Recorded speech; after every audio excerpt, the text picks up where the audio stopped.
Aladdin Story Part 1. There once lived, in one of the large and rich cities of China, a tailor, named Mustafa. He was very poor. He could hardly, by his daily labor, maintain himself and his family, which consisted only of his wife and a son. His son, who was called Aladdin, was a very careless and idle fellow. He was disobedient to his father and story of Aladdin mother, and would go out early in the morning and stay out all day, playing in the streets and public places with idle children of his own age. When he was old enough to learn a trade, his father took him into his own shop, and taught him how to use his needle, but all his father's endeavors to keep him to his work were vain, for no sooner was his back turned than he was gone for that day. Mustafa chastised him, but Aladdin was incorrigible, and his father, to his great grief, was forced to abandon him to his idleness, and was so much troubled about him that he fell sick and died in a few months. Aladdin, who was now no longer restrained by the fear of a father, gave himself entirely over to his idle habits, and was never out of the streets from his companions. This course he followed till he was 15 years old,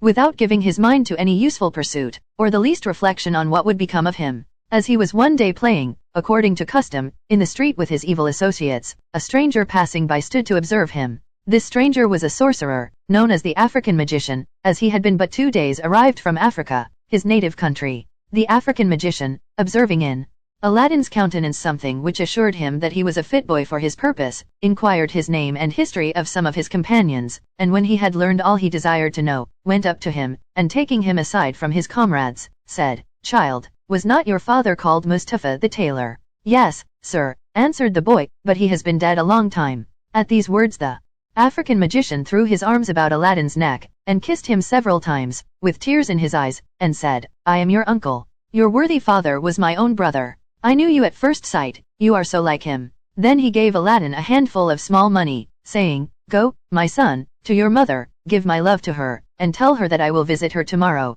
that I may see where my good brother lived so long, and ended his days." Aladdin ran to his mother, overjoyed at the money his uncle had given him. "Mother," said he, "have I an uncle?" "No, child," replied his mother, "you have no uncle by your father's side or mine." "I am just now come," said Aladdin, "from a man who says he is my uncle and my father's brother. He cried and kissed me when I told him my father was dead, and gave me money, sending his love to you, and promising to come and pay you a visit, that he may see the house my father lived and died in." "Indeed, child," replied the mother, "your father had no brother, nor have you an uncle." The next day the magician found Aladdin playing in another part of the town, and embracing him as before, put 2 pieces of gold into his hand, and said to him, "Carry this, child, to your mother. Tell her that I will come and see her tonight, and bid her get us something for supper, but first show me the house